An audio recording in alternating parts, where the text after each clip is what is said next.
The Romance of the Ranchos. Whittier, 1847. Americans break opposition in Battle of San Gabriel. Whittier, 1867. Great flood menaces home of Governor Pio Pico. Whittier, 1941. Whittier, the center of a great fruit-growing area.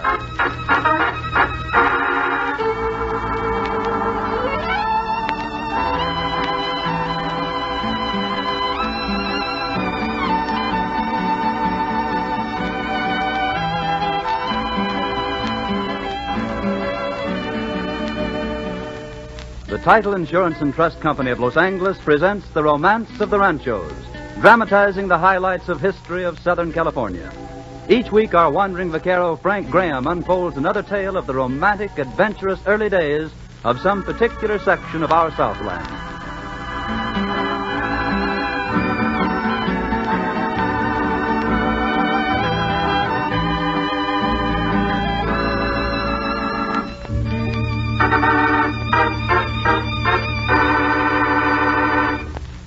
Practically all of our stories of early California contain a good many incidents having to do with ownership of land, the original grants, transfers by sale or foreclosure, boundary disputes, and so on. This is because land ownership is a fundamental element in the shaping of all history, the motivating factor behind many of its most important events.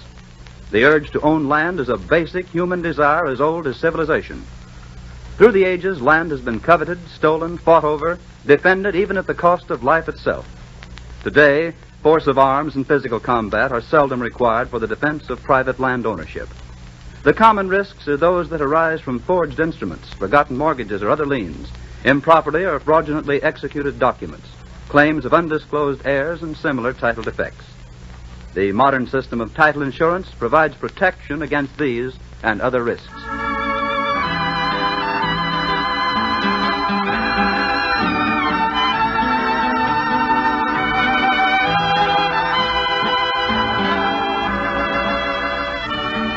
And here to tell the story is our wandering vaquero, Frank Graham. Buenas noches, señoras y señores. Tonight, we're going to trace the history of the Rancho Paso de Bartolo Viejo, the favorite rancho of Don Pio Pico, part of which has become the present city of Whittier. Many of you may have visited Pio Pico's ranch house, which is still standing as a national monument near Whittier. But whether you have or not, I'm sure you'll find in its story much of the romance of the rancho.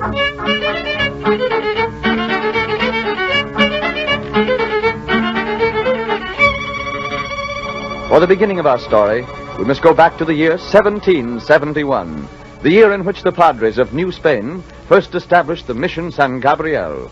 A few miles from the new establishment, nestled in the foothills near the San Gabriel River, then called River San Miguel of the earthquakes, was an Indian village, and the elders of the council were agog with the news. My brothers, the crow has spoken truly. I have seen with my own eyes. Strangers come.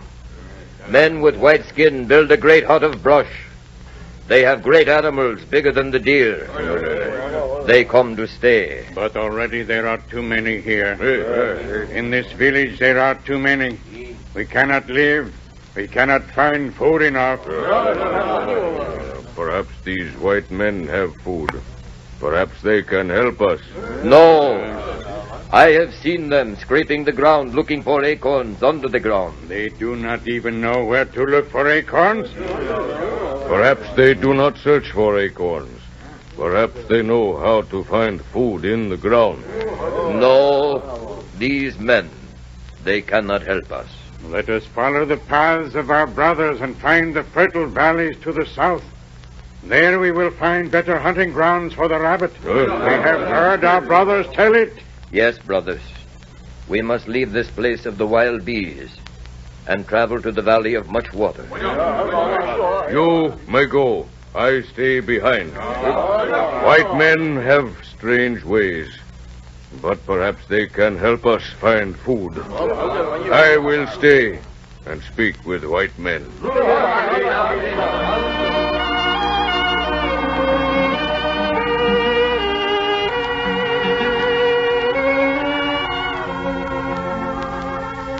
Many Indians left the dry little village of Sejat, but others stayed behind to become the neophytes of the Padres at Mission San Gabriel.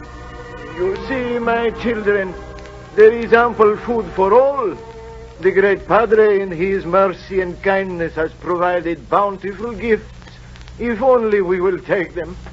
For him who is wise enough to spend his day in the planting seed and caring for the cattle, his harvest shall be great, and he shall not want. And in his spirit he shall be content. So for these great gifts of earth and water and air, and the life which flows in our bodies, we must give pious thanksgiving. It is right that we gather at the evening bell and sing praises to him.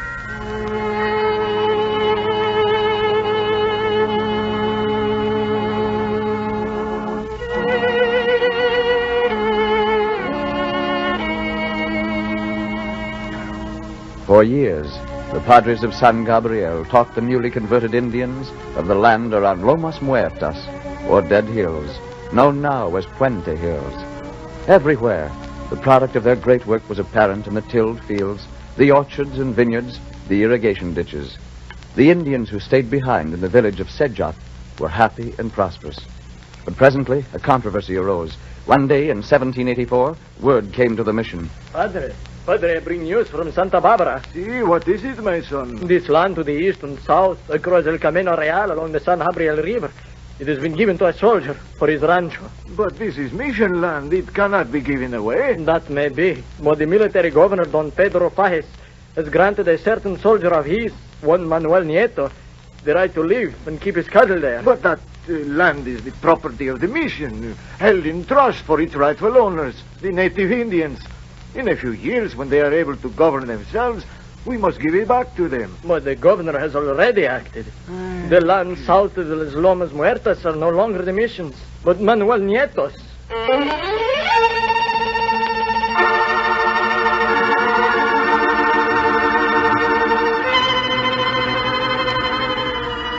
For the first time, the secular power had infringed on what was considered the domain of the church, but it was not to be the last.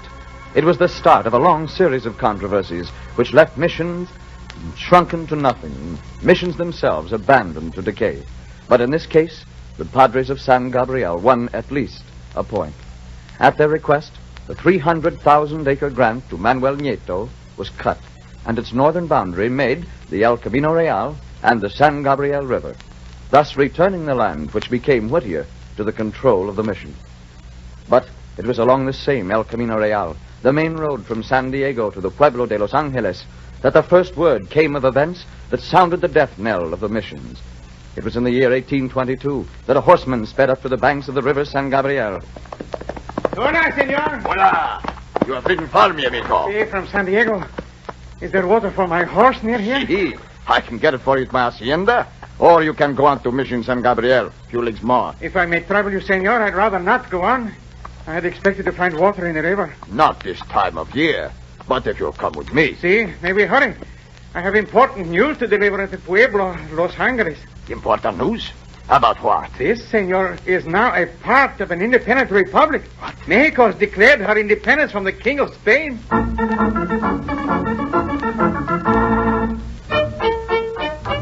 Now the missions were cut off from the paternal hand of the Spanish king, and the new Mexican government soon passed laws providing for the secularization of all mission lands. Soon the government was distributing this land for private ranchos all over the Southland. In September of 1833, Juan Crispin Perez petitioned the governor for a grant of his own. A few months later, he appeared before members of the Los Angeles Ayuntamiento who were investigating the claim. The alcalde of the Pueblo called the council to order. The case of Juan Crispin Perez. Si, senores, I am here. You have petitioned the governor for a grant of land. Si, I wish it for my rancho. Senores, you have all seen Don Juan's claim to the land. This rancho you wish is located north of El Camino Real and extending from the hills, sometimes called Lomas Muertas, to the river San Gabriel. Si, that is it. It is called Paso de Bartolo, Viejo. I have lived there with my cattle for the space of some 30 years, more or less. Who owned the land when you first settled there? Manuel Nieto. Later it was returned to public land, and I served as mayordomo for the Mission San Gabriel. But now this land is open to private ownership. I feel that it should be mine, as I have cultivated it these many years. Oh, and the Mission San Gabriel has no objections? As long as the law is as it is, they have none. Very well, Don Juan. If we shall pass our recommendation on to the governor. I think we are all agreed, are we not, senores, that this land should rightfully be granted to Don Juan Crispin Paris? Gracias, senores, gracias.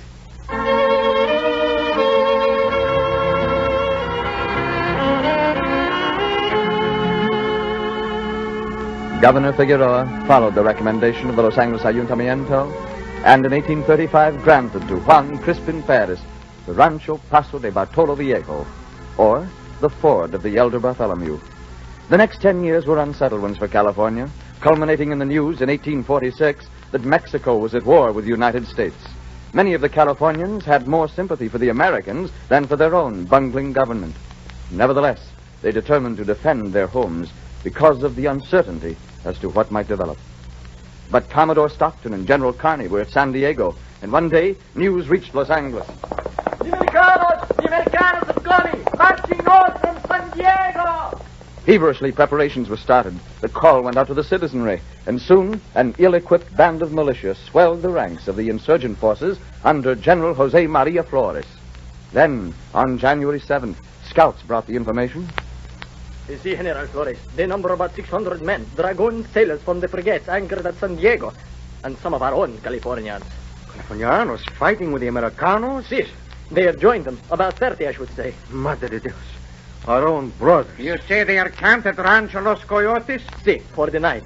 Only a few miles from the pueblo, and they will continue the march tomorrow. Then tomorrow is the day. Tomorrow we must meet them and stop them. If we don't, Los Angeles is lost. But, General, where can we make a stand? At the river San Gabriel.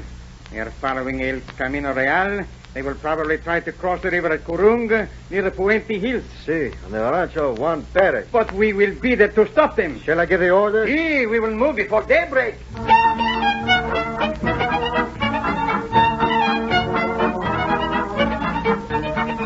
The morning of January 8, 1847, the Americans, 600 strong, marched along El Camino Real. The Californians drew up their lines at Paso de Bartolo Viejo from the banks of the San Gabriel, which is today called Rio Hondo. Across the land, which is now Whittier, came the Americans. At the Indian village, they stopped. General Kearny, we're almost to the San Gabriel. Yes, they'll probably make us stand there. If they make a stand. I think they will. Everything our scouts have told us would seem to indicate that they have force enough. We can still see their scouts all around us. And have you noticed there are many more than before? Yes, their main body's probably near, at the river. Then we better form in line of battle, men. Right. We can probably expect their attack any time now. All right, men, take your battle position. The volunteer riflemen will lead the scouts. Then I'll bring up the dragoons. Martin, your musketeers will follow with the Marines and sailors bringing up the artillery. Baggage in the center. Rear guard with the cattle and 2 field guns. All right, men, give the orders. And look sharp, men. If we get through here, our fight's won. Forward!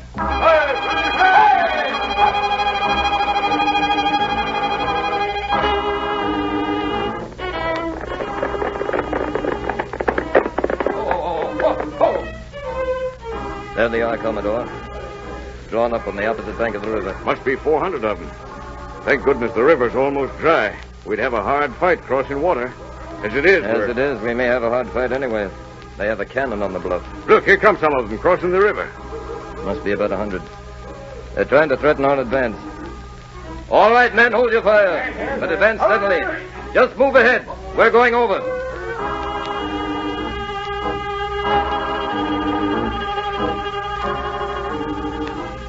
They've gone back on the other side. They thought they could pile us up. Now they're shooting. Well, they can't do any damage. They're too far away. Their grape is falling short. It looks like they have a couple of cannon. Yes. That may give us some trouble. Keep moving, men. Right ahead to the first bank of the river. At least we can take this in 2 jumps. The river first, the bluff afterward. Yes, if we can get across to the opposite bank, we should be able to make a stand there for a while. We'll soon know. We're almost to the bank.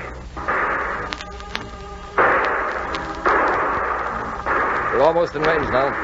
All right, men, return their fire and keep going. We're going to take the first bank opposite.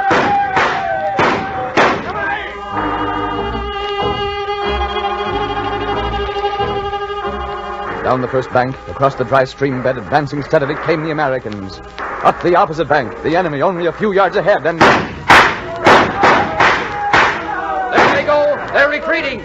Charge, men. We've dislodged them. Drive them off the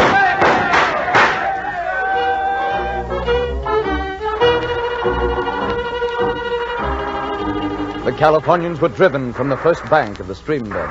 Quickly, they formed another line on the bluff as the Americans prepared to storm the height. That one was close. Those cannon of theirs must be stopped. All right, boys. Bring up that 9-pounder. We'll put him out of commission in no time. We can hit a sombrero at 1,000 yards with this cannon. Let's take out that first gun over there at 300. Is she all set, boys? Ready to fire, Commodore. Well, let me get the sight on her, boys, and we'll show the army what marksmanship is, eh? Look out! Say, that was close. Hurry up, Commodore. Put that gun out of commission before it does some damage. A hand here, men. A little twist to the right. There. Hold it. All right, boys. There's the aim. Let her go. Got it! Got it! By G-Hawk and that, Commodore, you knocked it sky high. You weren't fooling about marksmanship, sir. Congratulations. No time for that. Now's the time for a charge. Ready, men. We're going on over. Be careful. We're under full fire. Let's see you end this battle right now. All right. Charge!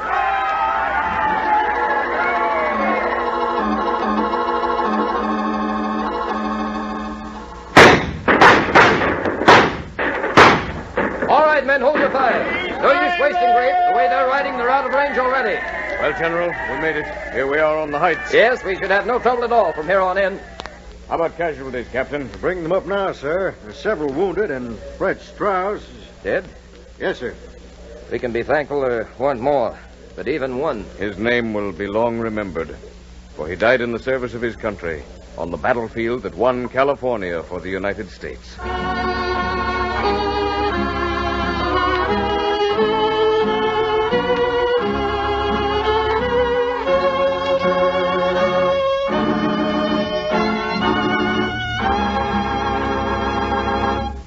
Yes, the Battle of San Gabriel marked the winning of California for the United States.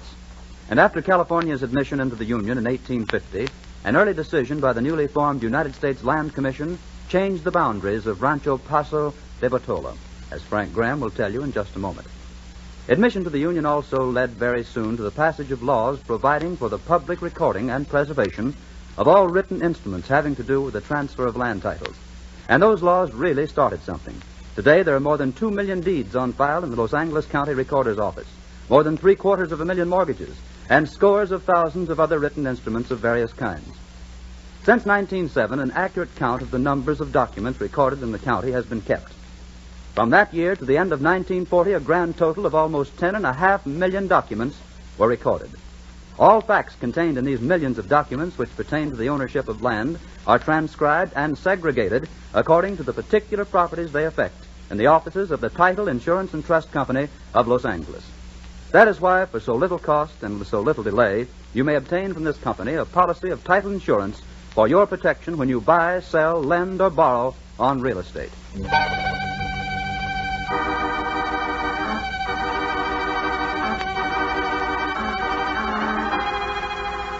The Battle of the San Gabriel at Paso de Bartolo Viejo was one of the last battles of the war, and was the last time the Californians put up a stiff resistance to the Americans. Shortly after, a distinguished Californian returned to Los Angeles from Mexico. We're glad to have you back, Don Pio. See, we are all hoping for your return, Governor Pico. Please, senores, not governor. I'm no longer governor of this department. In fact, it is no longer a department of Mexico, but a territory of the United States. See, but if things have been different... No, mi amigo. Things couldn't have been different. I don't think I should have cared to have them different. I felt that. Even when I left to go to Mexico, I said then that resistance was useless. Then why did you go? Because I felt it was my duty as governor to see what could be done. And I found only indifference at the Capitol. And they cared nothing for Alta California. And they were willing that the Americanos should have it. And they do have it now. See, and that is for the best. The Americanos want California. Mexico did not. The Americanos will build up this great country of ours. And I, for one, will give them every ounce of my support.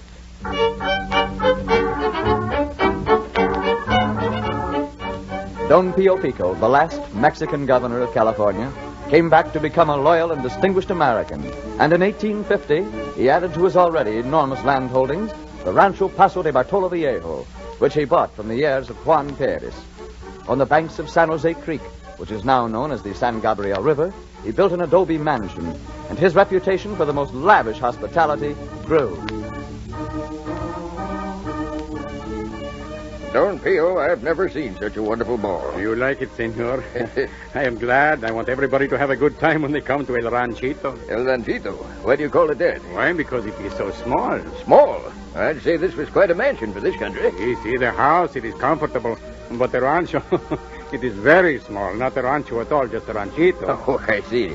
Well, I suppose, compared to your other ranchos, like Rancho Santa Margarita to the south, this is pretty small. Oh, see, Santa Margarita, 133,000 acres. Paso de Bartolo, 9,000. You see, a ranchito. It's beautiful, nevertheless. Oh, see, I like it better than the others. I live here. Let my mayordomos take care of the rest. Well, I don't blame you. It's practically perfect. The courtyard looking out over the Puente Hills, and the ballroom looking out over the creek. See any fine place to race the horse? Oh, senor, you have never seen a California horse race, have you? No, I can't say I have. Well, just you wait until tomorrow. You shall see a real horse race. Between my Azulejo, some no-good horse of Diego Sepulveda. Is it going to be run tomorrow? See, for 1,000 yards at 2 o'clock sharp. I wouldn't miss that for anything. And, senor, if you don't want to lose your money, be sure to bet on my Azulejo. Oh, betting, too, eh? Well, maybe I might put up a $5. $5, senor? You mean $5,000, of course. What? Oh, no, I meant $5. Oh, but, senor, I doubt if you can find anyone willing to bet so little. Well, how much is bet on this race? Oh, I should say about $40,000. That is, of course, not counting the cattle and the horses, the sheep, the ranch lands, and... Holy smokes.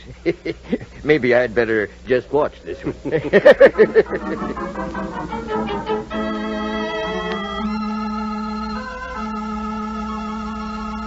The lavish, splendid extravagance of the Dones manifested itself in horse racing with terrific stakes involved, as well as in great fiestas and entertainments.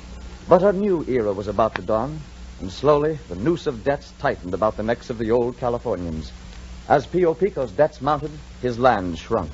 But before his beloved El Ranchito was gone, two things added to his woes. The first was the great flood of 1867. Don Pio, the water is still rising. It is almost washing against the foundations of your house. Oh, my orchards, my beautiful orchards. They are ruined. Look at them. Water rushing through them, tearing out the trees, carrying away the fertile land. I'm not so worried about them as I am about us. The water may keep on rising. It may crumble the walls of this adobe. We better get out of here. Look, here comes a man.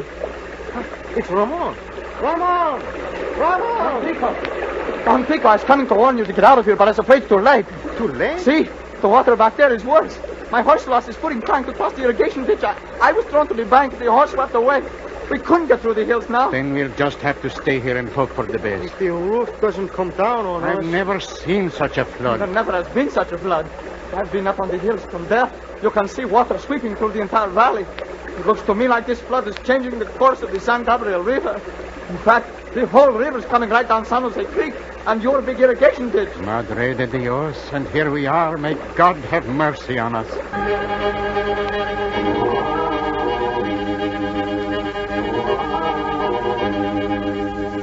The San Gabriel River did change its course to the channel we know today. Its old course is known today as the Rio Hondo. Don Pio Pico escaped the water's wrath, but another blow had come to him.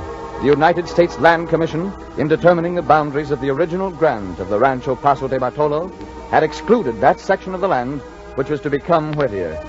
The rest of the land Don Pio kept until 1892, when creditors finally dispossessed him.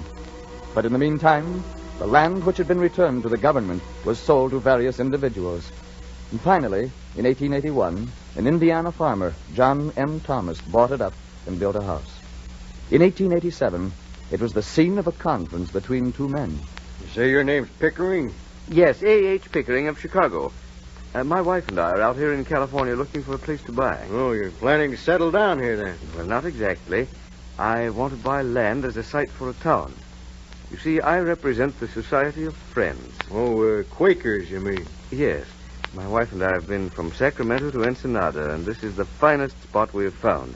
And since I understand it's for sale... Why, sure. Come right on in. I'm sure we can make a deal, all right. The deal was made, and the Quaker colony was started. The leader, Jonathan Bailey, moved into the old Thomas house, and on its porch the next Sunday, services were held. And thank thee, O Lord, for this great bountiful country which thou hast provided for us. Bless it and this new town of Whittier, which we have founded in thy name.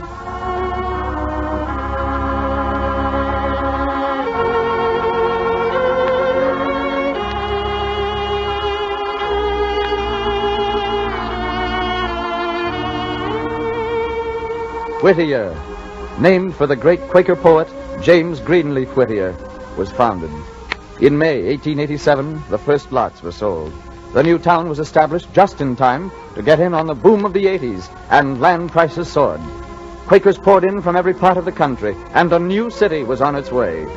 Today, Whittier is the center of a market area of homes and industry, with 32,000 happy citizens devoted to pleasant and productive living.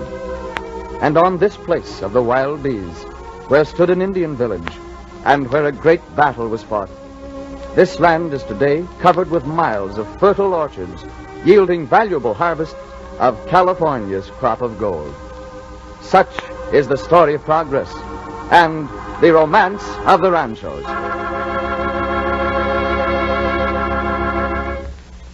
In a moment, Frank Graham will tell you a little about next week's exciting story.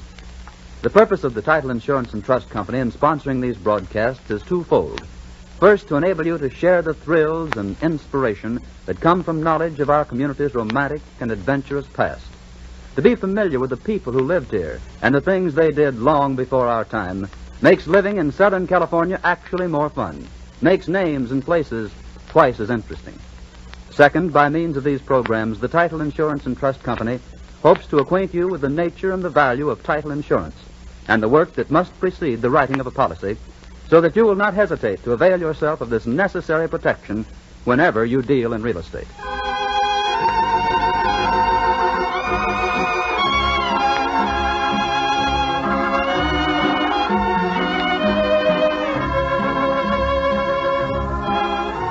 And now, Frank, what's the story for next week?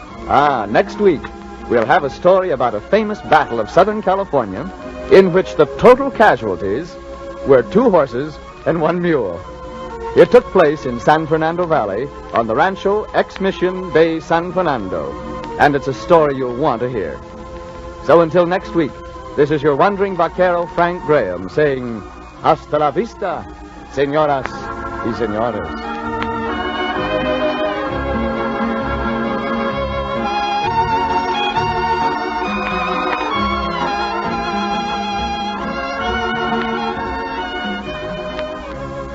The Romance of the Ranchos, a presentation of the Title Insurance and Trust Company of Los Angeles, featuring Frank Graham as your wandering vaquero, comes to you each week at the same time.